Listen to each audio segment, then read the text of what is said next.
Terminámos a semana passada a nossa jornada pelo Antigo Testamento, na nossa série panorâmica, um rei, um povo, um livro, e por todo o Antigo Testamento a mesma tónica se repete. Eu desejo que tenha ficado bem gravado nas nossas mentes, nas nossas almas. É uma promessa boa, que todo o Antigo Testamento repete. O rei virá. O rei virá. E foi exatamente assim que terminámos a nossa série, com este título. O rei virá. Uma promessa que ecoa mesmo por todo o Antigo Testamento, por todo o Velho Testamento. O verdadeiro descendente, a verdadeira semente de Abraão. O legítimo herdeiro do trono de David. O verdadeiro rei. Finalmente, a concretização, a materialização de um lugar de descanso absoluto, de descanso real. O verdadeiro profeta de Deus. O perfeito, completo, verdadeiro profeta de Deus. A própria palavra, o verbo feito carne. Deus feito homem. O mediador perfeito entre Deus e os homens. O único mediador entre Deus e os homens. Jesus Cristo, o Messias, verdadeiramente homem, verdadeiramente Deus. O Filho de Deus, o Rei virá. E veio. Jesus nasceu, o próprio Rei fez pó, fez um de nós, fez carne, fez homem, como nós, humano. Cresceu, viveu de forma perfeita, agradou perfeitamente e em tudo ao Pai, cumpriu toda a sua vontade, ensinou como ninguém, com autoridade incomparável, com clareza e profundidade nunca vistas, fez bem a todos, servindo, curando, libertando do poder das trevas, fez milhares e milhares e milhares de milagres, incluindo curas e até a ressurreição de algumas pessoas, dando vida novamente a algumas pessoas. O povo não só usufruiu de Jesus na terra com eles, como o povo o reconheceu. E a determinada altura receberam-no mesmo como rei em Jerusalém e clamaram: Hosanna, o filho de David, bendito o que vem em nome do Senhor, Hosanna nas alturas. Já o que até estava profetizado no Salmo 118 e que nós lemos esta manhã, apesar de não termos combinado. O povo recebeu como rei.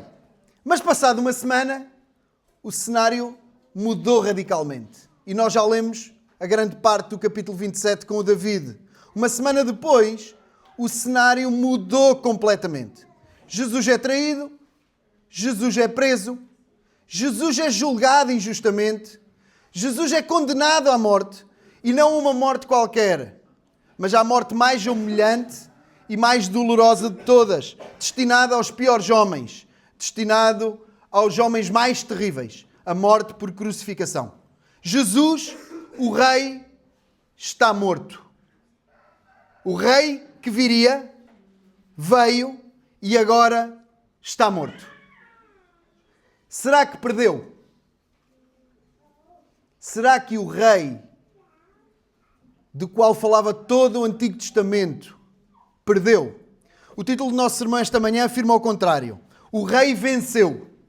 O rei venceu. E nós terminamos a nossa série em Malaquias, com a promessa da vinda do Sol da Justiça que veio. E agora vamos para a concretização dessa vinda. Ele veio, está morto, e nós vamos continuar a leitura do texto onde parámos com o David. Vamos estar em Mateus, de Malaquias, o último livro do Antigo Testamento. Vamos então hoje estar no primeiro livro do Novo Testamento. E vamos ler o capítulo 28 todo. Podem ir abrindo, é fácil encontrar. Mateus 28. Como sempre, eu vou pedir a um voluntário que possa, com coragem, ler estes 20 versículos. Mas vamos dar tempo que todos abram, que todos encontrem. Hoje é culto conjunto, portanto, as crianças da escola dominical, que já sabem ler, podem abrir e acompanhar a leitura. É para todos acompanharem. Só quem não conseguir, acompanha com a leitura audível. Então, todos os outros acompanham duas vezes. Acompanham com os ouvidos e com os olhos. Está bem? Então, Mateus 28. Quem é que quer ler de pé para nós? sábado, quando já despontava o primeiro dia da semana, Maria Madalena e a outra Maria foram ver o sepulcro.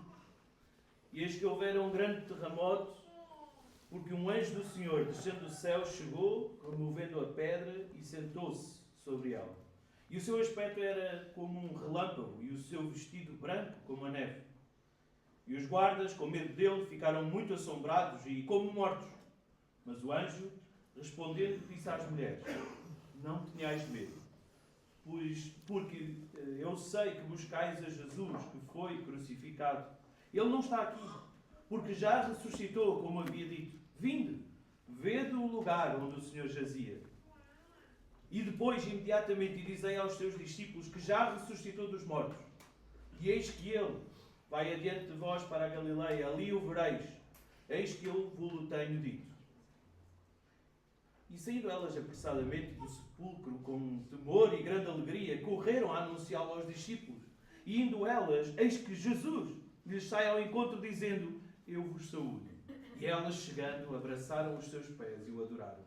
Então Jesus lhes disse: não temais, e dizer aos meus irmãos que vão à Galileia, e lá me verão. E quando iam, eis que alguns da guarda, chegando à cidade, anunciaram aos príncipes dos sacerdotes todas as coisas que haviam acontecido. E, congregados eles com os anciãos, e tomando conselho entre si, deram muito dinheiro aos soldados, dizendo: dizei, vieram de noite os seus discípulos e, dormindo nós, o furtaram. E se isto chegar a ser ouvido pelo presidente, nós o persuadiremos e vos poremos em segurança. E eles, recebendo o dinheiro, fizeram como estavam instruídos. E foi divulgado este dito entre os judeus até o dia de hoje.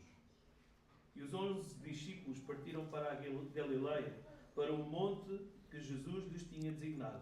E quando o viram, o adoraram, mas alguns duvidaram. E chegando-se Jesus, falou-lhes, dizendo: é-me dado todo o poder no céu e na terra. Portanto, ide, ensinai todas as nações, batizando-as em nome do Pai, e do Filho, e do Espírito Santo, ensinando-as a guardar todas as coisas que eu vos tenho mandado. E eis que estou convosco todos os dias, até à consumação dos séculos. Amém. Obrigado, Timóteo. Ó Senhor, mais uma vez nós te agradecemos pela tua palavra, Senhor. Obrigado. Continua connosco. Fala connosco através da tua palavra, Senhor. Abre os nossos ouvidos, abre os nossos corações, desperta as nossas mentes, transforma as nossas almas. Ó Senhor, pelo poder do teu Espírito, transforma-nos, Senhor. Ajuda-nos, abençoa-nos, anima-nos, auxilia-nos, desperta-nos, corrige-nos. Ó Senhor, salva-nos, Senhor. Ajuda-nos. Precisamos tanto de ti. Ó Senhor, rogamos que tu sejas com cada um de nós, com todos nós, comigo que falo, com a Gabi que traduz e com todos nós, Senhor. Queremos ouvir a tua voz, precisamos de ouvir a tua voz. Ó Senhor, sê connosco. Oramos, gratos e confiados, no nome de Jesus, o Rei que venceu, aquele que morreu e ressuscitou por nós. Amém. Então, nós lemos o capítulo inteiro e o objetivo é apanhar a ideia principal e os pontos principais do texto. Nós não temos tempo, nem é meu propósito, mergulharmos em todos os detalhes. Daria para dividir o texto em 3 ou 4 partes e fazermos 3 ou 4 sessões sobre o texto. Mas há alguma vantagem, também quero ser pedagógico, há alguma vantagem quando nós fazemos leituras e abordagens com uma vista um bocadinho mais alargada, uma vista de cima. É isso que eu espero também que consigamos fazer hoje. Então vamos à mensagem central, obviamente falaremos da ressurreição do Senhor e vamos também a alguns pontos principais. Para nos ajudar, nós vamos dividir o texto em 3 partes. Ajudam-me? Ajuda-me a dividir o texto em 3 partes? Na maior parte das Bíblias já tem divisões, por causa das notas do editor. Mas, qual é a primeira parte? O primeiro grande bloco. O que é que aconteceu? Mais pequenos podem ajudar. Podem ajudar todos, mas o que aconteceu? Jesus ressuscitou, um anjo desceu do céu, removeu a pedra, é isso? Certo? Os guardas caíram para o lado, estão cheios de medo, com tanto medo parece que morrem, e as mulheres chegam lá para ungir Jesus, para se encontrar com o corpo de Jesus, e não há Jesus. O anjo fala com elas, certo? Manda-as ir anunciar aos discípulos. Já estou a explicar, não é? É melhor... Ressurreição, sim? Isso? Então o primeiro ponto, do versículo 1 ao 10. O Rei venceu. Jesus ressuscitou. O que é que acontece depois? Jesus envia-as, repete o que Deus diz, não é? Envia-as para avisar os discípulos, contar aos discípulos para irem para a Galileia. O que é que acontece depois? Há ali uma pausa no sentido do texto, deixa de falar de discípulos e fala de quem? Dos guardas e dos religiosos, não é? Os guardas vão para a cidade e os religiosos combinam todos contar o quê? Contar uma mentira. Então, o segundo bloco qual é? O rei venceu, mas isso não quer dizer que todos o reconheçam como rei. É a mentira dos religiosos, do versículo 11 ao versículo 15. E depois, no fim, o que acontece? Última parte do texto. Jesus encontra-se com quem? Jesus encontra-se finalmente com os seus discípulos e dá-lhes uma missão. Então, o rei venceu e todos conhecerão e saberão que é rei. Está do versículo 16 até ao versículo 20. A lógica do encontro e da missão, do propósito. Recapitulando, o rei venceu, Jesus ressuscitou, vamos ver do versículo 1 ao 10. O rei venceu, mas a mentira é difundida, do versículo 11 ao 15. O rei venceu e a verdade sobre a vitória será anunciada a todos. Versículo 16 a 20. Vamos lá, rapidamente, que eu tenho pouco tempo. Deixaram-me pouco tempo hoje. Ou foram muito otimistas ou foram mauzinhos. Vamos lá, vamos conseguir. O rei venceu. Jesus ressuscitou. Versículo 1 a 10. À medida que eu for falando, vocês coloquem os vossos olhos nestes primeiros 10 versículos. A ressurreição do Senhor Jesus é a coroação da sua vitória. É o triunfo sobre a morte.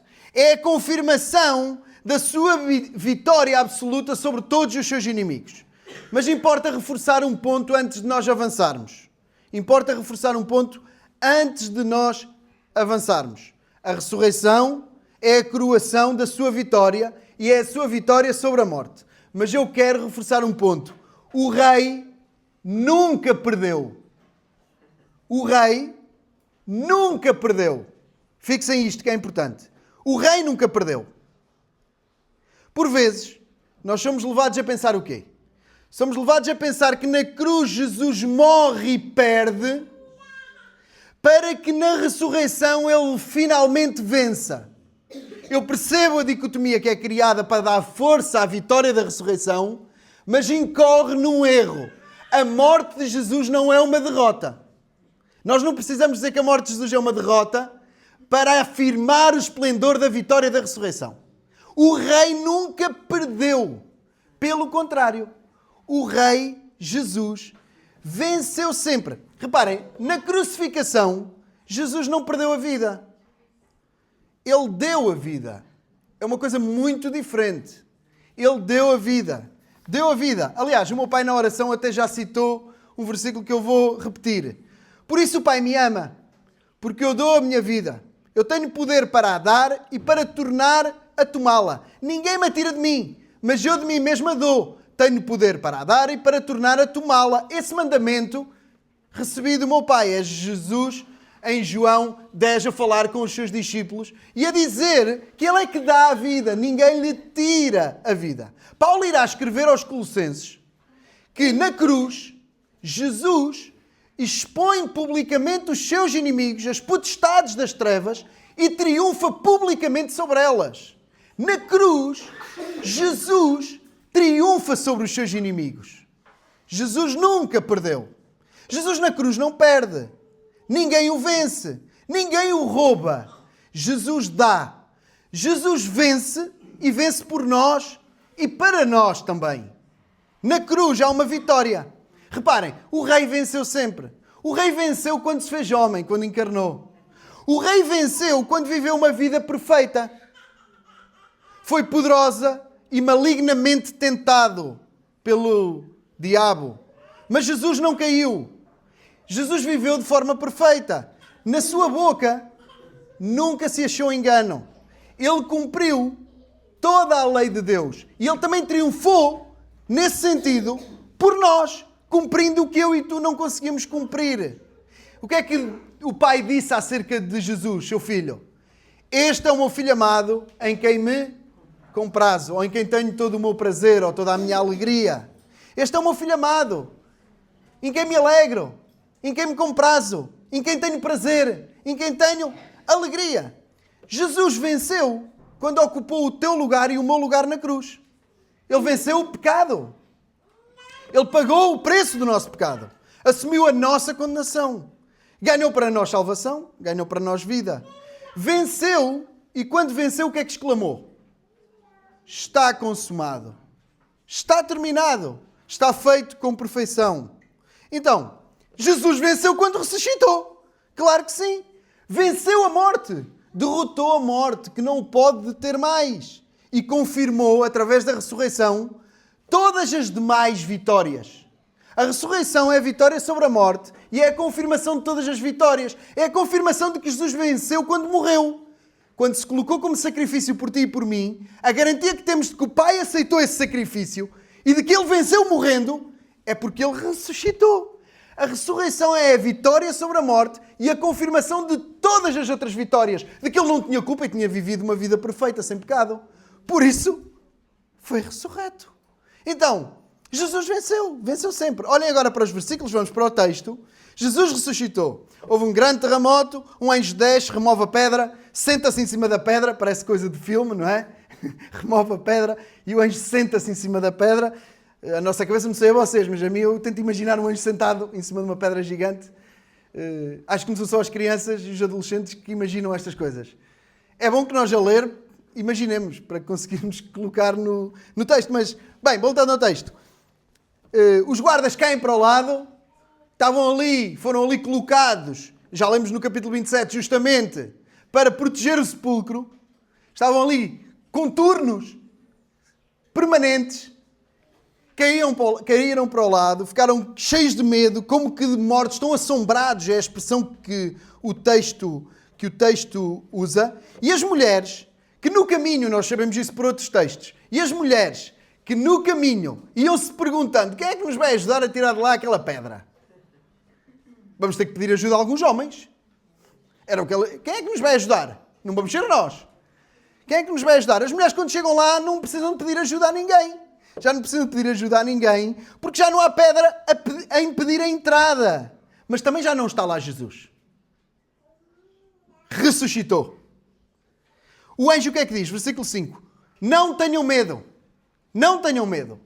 É a primeira coisa que é dita. E depois no versículo 6, venham, vede. Ainda se lembram, meninos, versículo 6? Não vamos dizer de cor outra vez, pois não? Venham, vede. Ressuscitou. Como quê? Como já tinha dito. Como tinha dito. A lógica das promessas continua. Não é só no Antigo Testamento que se promete que o rei vem e ele depois vem. O Novo Testamento está cheio de promessas.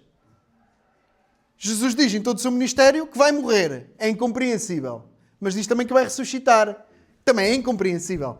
Ele ressuscitou como havia dito, como havia prometido, como já tinha dito. Não tenham medo. Venham. Vejam. Vejam o sítio onde ele jazia, porque ele já não está aqui e ressuscitou. Como o David disse na última vez que pregou este texto, acho que foi a última vez que o David pregou este texto, ele disse que a pedra não foi removida para Jesus poder sair. A pedra foi removida para que as mulheres e os discípulos pudessem entrar e ver. É importante. A pedra foi removida para isto. Venham, vede. Vejam que não está aqui o vosso Senhor. Vejam que não está aqui Jesus. Vejam que não está aqui o Mestre. Ele ressuscitou como havia dito. E depois no versículo 7 os anjos o que é que dizem? Ide, digam aos discípulos que o Senhor já ressuscitou. Elas correm, versículo 8. Elas vão cheias de pressa e vão com uma mistura de quê? Temor e alegria. É muito interessante. Eu acredito que isto seja o ingrediente perfeito para a vida feliz. É uma mistura de temor a Deus com alegria. Deus dá-nos as duas coisas. Quando tentamos ficar só com uma delas, alguma coisa corre mal. Quando não temos as duas, corre tudo mal. Deus chama-nos a isto, a uma vida de temor e alegria. O segredo para uma vida de abundância. Uma vida plena. Temor e alegria. É assim que elas vão, depois de ouvirem o anjo falar com elas. Vão apressadamente para quê? Para ir contar aos discípulos. Mas no versículo 9 nós vemos que o próprio Jesus, ressurreto, interrompe o seu percurso, a sua viagem, a sua corrida apressada. Jesus vai em encontro delas, saúda-os, estão no versículo 9, e elas já automaticamente o que é que fazem? Agarram-se aos seus pés e o adoram. Agarram-se aos seus pés e o adoram. E Jesus repete as palavras do anjo. É interessante. O que é que Jesus diz? Não tenham medo. Repete. Não só o não tenham medo, como repete o quê? Ide, digam aos meus irmãos que vão para a Galileia, lá me verão. O rei venceu. Jesus ressuscitou. O rei venceu. Jesus ressuscitou. E que resultados deve produzir em nós a ressurreição? Os mesmos que estão aqui no texto. Temos que aplicar já, temos que passar para o segundo bloco. Que resultados deve produzir em nós a ressurreição? O mesmo que produziu nestas mulheres. Primeiro, o fim do medo. A ressurreição deve produzir em nós o fim do medo. Nós alegramos-nos na ressurreição e por causa de Jesus ter ressuscitado, o medo pode acabar, porque afinal de contas a morte já não é o fim. A morte deixou de ser o fim. Não tem que haver medo. Em segundo lugar, temor e alegria, aquela mistura perfeita, santa, que nós devemos ter na nossa vida. Temor a Deus, reverência, profunda admiração misturada com uma alegria contagiante. Então, fim do medo, temor e alegria e, por fim, adoração. O que nós fizemos esta manhã e continuamos a fazer mesmo enquanto escutamos a palavra, e é assim que vamos terminar. Adorar o Senhor. A ressurreição de Jesus deve produzir em nós isto. O fim do medo, alegria e temor e adoração. Devemos nos render aos seus pés, uma rendição voluntária, automática. O que aquelas mulheres fizeram automaticamente. Automaticamente. Havia muito para dizer sobre este bloco, mas nós vamos avançar. Estes resultados da ressurreição em nós e naquelas mulheres, infelizmente, não se veem em todas as pessoas.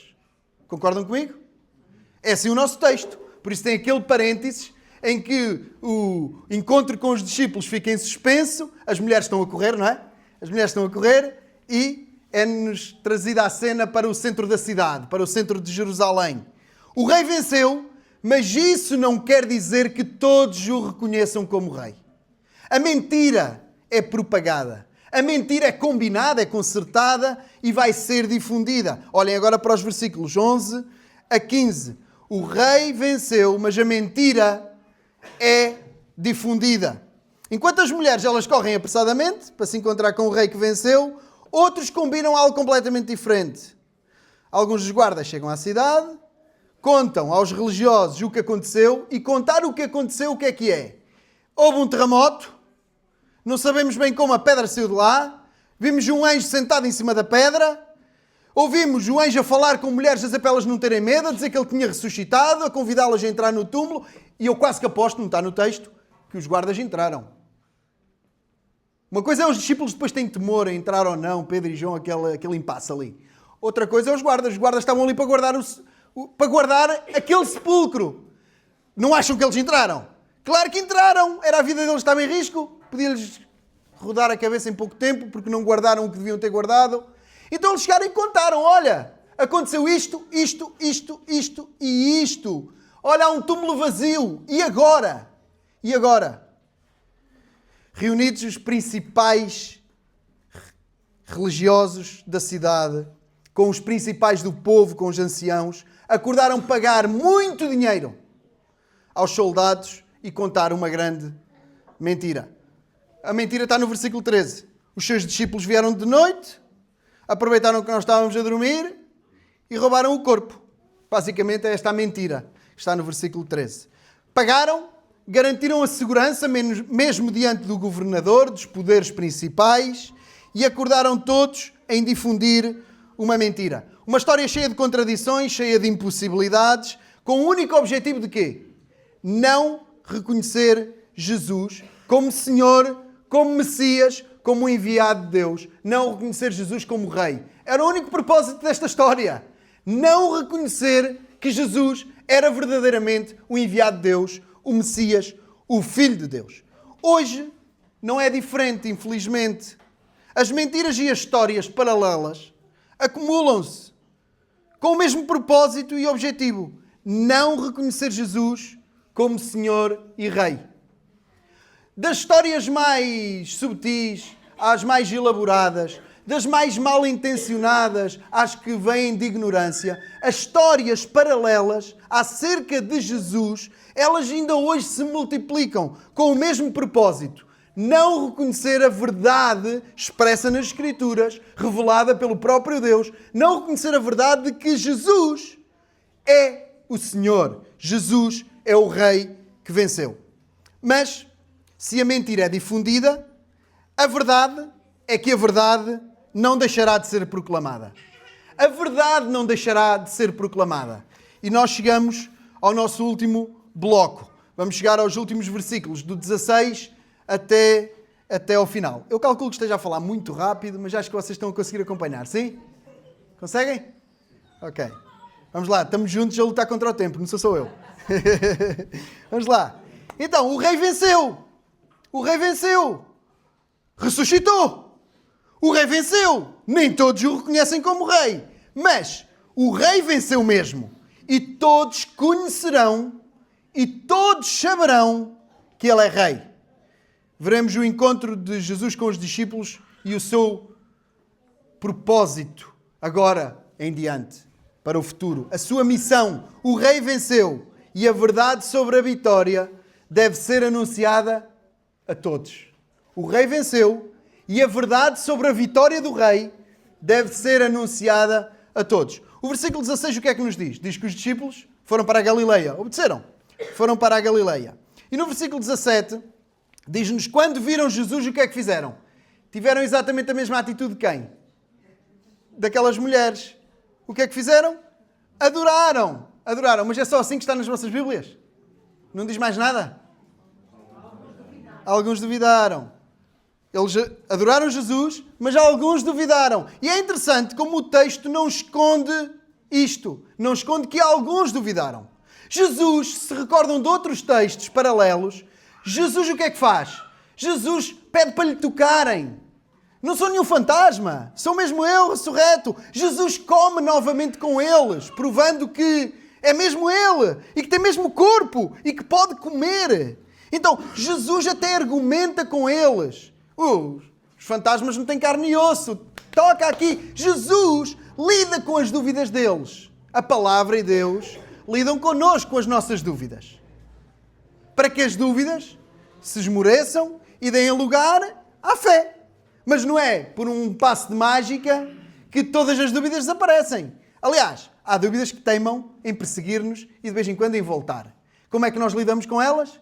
Pela palavra.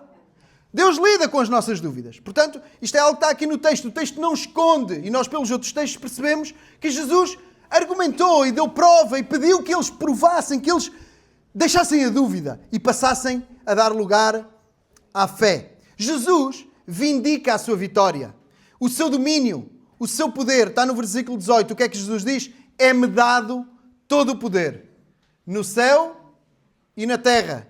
É-me dado todo o poder no céu e na terra. E qual é que é a consequência disso? Qual é a consequência desta vitória de Jesus? De Jesus ter todo o poder no céu e na terra? Os discípulos devem ir e devem anunciar isto mesmo, que Jesus é Rei. Que Jesus é o Rei que venceu.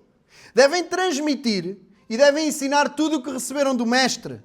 Devem fazer discípulos de todas as nações e em todos os lugares. Devem ir e por todo o mundo fazer discípulos. Devem ensinar todo o conselho de Deus. Devem batizar os crentes em nome do Pai, do Filho e do Espírito Santo. É esta a missão. É este o propósito. Porque um dia todos saberão que Jesus é Rei, é o Rei que venceu. Também é por causa disso que nós estamos aqui. Também é por causa disso que nós estamos aqui. Porque a verdade também chegou aqui a Pardelhó, vejam só. A verdade chegou aqui a Pardelhó. Não só a Pardelhó, mas a todos os cantos do mundo praticamente hoje. Chegou até nós. E deve continuar, a verdade, a ser o nosso alimento. A ser também aquilo que nos une uns aos outros. A revelação de Deus, a palavra de Deus, é aquilo que nos une uns aos outros. E deve ser também a mensagem que nós levamos aos outros. A verdade chegou até nós deve permanecer em nós e é essa verdade que nós também temos para levar, para transmitir aos outros. Esta missão de fazer discípulos também é para nós. Nós não temos uma missão diferente. Nós temos todos a mesma missão. Temos todos a mesma missão. Se há 100 anos as pessoas achassem que a missão era diferente, não tinha chegado aqui. Ainda bem que as pessoas há 100 anos atrás não pensaram que a missão era diferente. A missão é a mesma. Até que todos cheguem ao conhecimento de que Jesus é o Rei que venceu. Então para nós não há uma missão diferente. A missão é exatamente a mesma. Por isso, nós anunciamos Jesus como o único Senhor e Salvador, vez após vez. Por isso, nós ensinamos todas as coisas, ou procuramos ensinar todas as coisas, toda a palavra de Deus, toda a verdade de Deus. É por causa disso. Nós esforçamo-nos em ensinar todo o conselho de Deus, toda a palavra de Deus. Por isso, nós também batizamos aqueles que creem em Jesus. É por causa da missão ser a mesma que nós anunciamos Jesus, que nós ensinamos todas as coisas que Jesus ensinou e que pediu para serem ensinadas, e é por causa disso também que nós batizamos aqueles que creem em Jesus. Reforçando o anúncio que o irmão Berto já fez no início. Nós decidimos adiar os batismos, que eram para acontecer na próxima semana, no nosso primeiro convívio. Adiámos para o primeiro convívio de maio. Será dia 3 de maio. Nós temos 2 candidatos ao batismo, o Tiago e a Priscila, ou o Cuca e a Priscila, mas ainda podemos vir a ter mais. Com isto, eu não quero estar a condicionar ninguém, nós não queremos nem apressar ninguém, nem queremos pressionar ninguém. Pelo contrário, mas queremos nos demonstrar disponíveis para conversar sobre este assunto, para aprofundar este tema, para auxiliar e para ajudar nesse processo. O batismo é para todos aqueles que creem em Jesus. O batismo é para todos aqueles que, crendo verdadeiramente em Jesus, creem de tal forma que estão dispostos a assumir isso diante dos outros. Estão dispostos a assumir, não, eu também creio em Jesus. Eu também sou cristão no sentido pleno, um pequeno Cristo, um seguidor de Cristo, um discípulo. Também fui feito discípulo. Então, eu creio em Jesus. Tão simples quanto isto. Creem tanto em Jesus, aqueles que querem ser batizados, que estão dispostos a permitir que o seu corpo seja usado como uma encenação. Uma encenação que vai descrever a morte, quando a pessoa mergulha, e a ressurreição de Jesus, quando a pessoa é trazida da água para fora. Significando também que a própria pessoa que está a ser batizada está também a morrer para o pecado e está depois a ressuscitar para uma vida com Cristo, uma vida nova. É crer de tal forma em Jesus que dizer, não, eu quero que pelo meu corpo fazer uma coreografia com a ajuda da igreja, com toda a igreja a assistir e com irmãos a sepultarem-me e a ressuscitarem-me, mostrando assim que eu estou unido a Cristo, nesse sacrifício, nessa obra de morte e ressurreição que também se aplica à minha vida. Morto e agora vivo. É isto. Basicamente é isto. É por isso que nós fazemos isto. Tanto tempo depois, as igrejas fazem isto. Batizam por causa disto. Cumprindo a missão de Jesus e carregando este significado, muito embora tenha explicado em poucos minutos, sintetiza bem aquilo que significa e aquilo que queremos dizer e ensinar com isto. Implicações para nós. Implicações para nós. E estamos a chegar ao fim. Eu desejo que este texto desperte em nós a mesma atitude que encontramos nas personagens do texto. Eu desejo que em mim e em ti, que em nós, este texto, este encontro aqui, nós reunimos ao domingo e só a reunião dos santos ao domingo é uma proclamação de que Jesus ressuscitou. A igreja reúne-se ao domingo e só reunir-se, silenciosamente, sem nunca dizer Jesus ressuscitou, está a dizer que Jesus ressuscitou. Por isso é que estamos aqui num domingo de manhã. Eu espero que a ressurreição, que o mergulhar neste texto, ainda que numa visão relâmpago, eu espero que nos traga e desperte, renove em nós a mesma atitude que encontramos neste texto, particularmente até nas mulheres. Que é super inspirador, não tivemos tempo para descer a esse nível e ver a coragem daquelas mulheres quando Jesus é abandonado por toda a gente, quando toda a gente está com medo, as únicas pessoas que não têm medo ou que apesar do medo, têm força para que a coragem e o apego a Jesus seja maior que o medo, são aquelas mulheres. Mas isso dá outra pregação, fica para o ano. Portanto, eu espero que esta atitude delas seja encontrada em nós, seja renovada em nós esta manhã. Que não haja medo. O que é que interessa quantos malucos há no mundo hoje? O que é que interessa se a gasolina custa 2 euros? Claro que interessa no sentido do dia-a-dia. Claro que sim, tens de fazer contas. Mas no sentido da existência, o que é que interessa que existam tolos com bombas atómicas e outros a dizer que querem fazer e outros a dizer que eles não podem fazer e todos... O que é que isso interessa? O que é que interessa que o teu patrão seja um chato? O que é que interessa que as coisas estejam cheias de incerteza e que nós não saibamos como é que devemos lidar com elas? Não precisamos ter medo. Se acordarmos mortos, se cairmos para o lado, encontramos o nosso Senhor na glória. Não estou a apelar a uma vida sem responsabilidade. Estamos só a colocar as coisas em perspectiva. A nossa vida é maior do que o dinheiro que temos na conta ou do que o dinheiro que nos falta. A nossa vida é maior do que a saúde que temos, que achamos que temos ou que não temos. A nossa vida é maior do que o tempo que tu achas que tens para viver porque és novo como eu, ou porque ainda és muito mais novo do que eu, ou é maior do que a falta de tempo que tu achas que tens. Nós nem sequer sabemos quando é que isto acaba. Os mais novos podem sucumbir primeiro do que alguns mais velhos. É uma bênção esta ignorância. A nossa vida é muito maior do que isso. Tu não tens que viver com medo, tu tens que viver como se Jesus tivesse ressuscitado mesmo. Porque afinal de contas, a menos que acredites naqueles guardas e naqueles religiosos, Jesus ressuscitou mesmo. Jesus ressuscitou mesmo. Então, o fim do medo. Eu espero que este texto desperte em ti alegria para viver. Não porque tudo corre bem ou porque não te dói nada, porque eu bem sei que a vida é difícil e tem altos e baixos para todos. A vida é complicada. A minha é, a tua é. Há fases melhores, há fases piores. Mas eu espero que este texto desperte em ti a alegria de viver como alguém que recebeu alegria do alto. Com temor.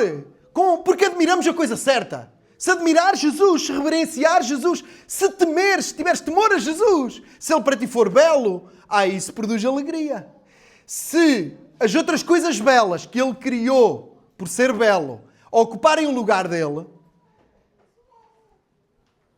torna-las tu feias, porque deixaste de ver a majestade do que é incrivelmente belo, o autor da beleza.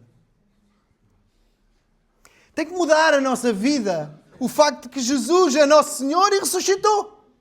Tem que nos levar a voluntariamente cantarmos. Se for preciso ficar aqui 2 horas a cantar, eu ficava aqui a manhã toda, ainda mais hoje correu especialmente bem o louvor. Estávamos todos a cantar juntos e alto, pelo menos no meu lugar era o que eu tinha a noção que parecia que estava toda a gente a cantar. Eu ficava aqui 2 horas só a cantar e depois é que se pregava. E se seguia com o culto. Isto deve-nos levar à adoração. A viver certos e ancorados na vitória do Rei. Agora, neste texto nós constatamos o quê? Constatamos que uns estão-se a reunir para se encontrarem e alegrarem com o ressurreto. Uns estão a correr para se encontrar com Jesus. Uns estão a correr. Sabem onde é que Jesus foi crucificado, não sabem? E sepultado. Jerusalém. Fora da cidade, mas em Jerusalém. Para onde é que Jesus nos mandou ir? Galileia. Não havia carros. São mais de 100 km. Uns correm, esforçam-se por... Não foi no mesmo dia que chegaram lá. Calma. Mas uns esforçam-se e correm e procuram encontrar o ressurreto. Migram. A pé ou de burro.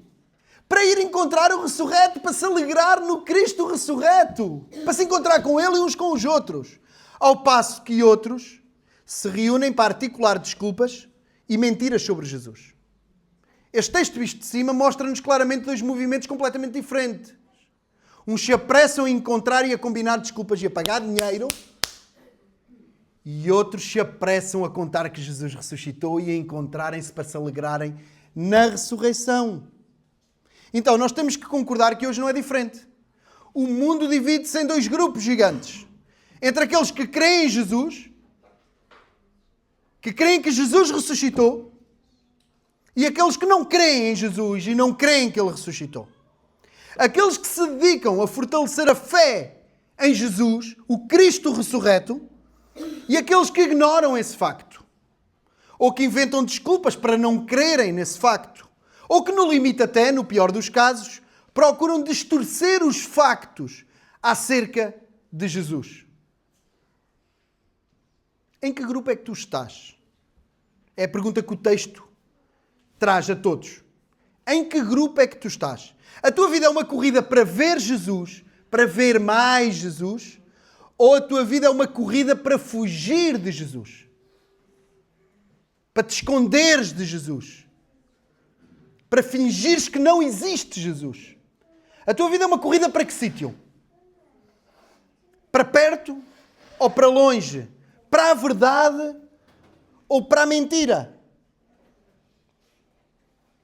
Por fim, no texto, e ler o texto seguido ajuda. No texto, qual é que é o primeiro id? Quem é que diz id? Quem é que quer continuar id? Eu pensava que ia alguém cair, mas ninguém caiu. Id ver? Não, isso é vinde. Aí é vinde, acho eu. Id. O primeiro id qual é no texto? É uma ordem. Para quê são? Não. Antes. Isso também é uma ordem. Antes, qual é o primeiro? Ide dizer aos discípulos o quê? O primeiro id, aliás, nem é o primeiro e o segundo porque se repetem. O primeiro id é do anjo, o segundo id é de Jesus. O primeiro e o segundo id são de quem? São do anjo e de Jesus às mulheres. A dizer o quê? Para ir contar aos discípulos que Jesus ressuscitou. Anunciar a ressurreição aos discípulos. O primeiro id, os primeiros id, este imperativo de ir, foi dado às mulheres para anunciarem a ressurreição aos discípulos. Que não percamos isto. Nós temos a responsabilidade de anunciar a ressurreição uns aos outros. Nós temos a responsabilidade de anunciar a ressurreição uns aos outros, aos discípulos, uns aos outros. Mesmo antes de anunciarmos pelo mundo fora, nós temos a responsabilidade de anunciar uns aos outros. É o que nós estamos a fazer aqui. Nós estamos a anunciar a ressurreição uns aos outros, primeiro do que tudo. Antes de corrermos mundo fora a anunciar a ressurreição, somos chamados a anunciá-la a nós mesmos e aos outros discípulos. Que nós não percamos o deslumbramento e o desejo de ouvir e o desejo de contar entre nós acerca da ressurreição. Que nós não percamos este deslumbramento de contarmos e de ouvirmos contar entre nós o Evangelho. De que Jesus morreu e de que Jesus ressuscitou. Isto não é uma história repetida. Isto é a verdade que muda a tua vida. É a verdade que sustenta a tua vida. Seja um filho de Deus, se és cristão, o facto de Jesus ter morrido e ressuscitado é isto que alimenta a tua vida. Que nós não percamos este deslumbramento, este desejo de nos alimentarmos desta verdade de que Jesus é o Rei que venceu, que ressuscitou. A alegria da ressurreição deve ser partilhada primeiro entre nós, para que depois, dominando os nossos corações, ela possa ser o combustível capaz de nos levar a anunciar a todos os outros. A alegria da ressurreição deve ser tão partilhada entre nós e tão recebida com tanto apego entre nós, que depois nos leve a anunciar aos outros. Não como uma coisa que nós queremos convencer e obrigar os outros já, mas como uma coisa que transformou de tal forma a nossa vida que é impossível nós não partilharmos e não falarmos dela, não com fanatismo, mas como uma verdade transformadora. Não como uma obrigação, uma imposição aos outros porque nós somos mais espertos e eles ainda não foram iluminados, mas algo que transformou-nos de tal maneira e nos diz tanto que é impossível nós não falarmos. Como João e Pedro depois tiveram que dizer aos religiosos, aos mesmos que fizeram o que vemos aqui neste texto. Nós não podemos deixar de falar do que temos visto e ouvido. Não podemos. Não podemos. Que assim seja também connosco. É aqui que terminamos. Que o poder da ressurreição nos cative de tal forma que seja impossível nós segurarmos as nossas línguas. Que mude de tal maneira o nosso dia que seja impossível não se notar O poder para cumprirmos esta missão, ele não está em nós.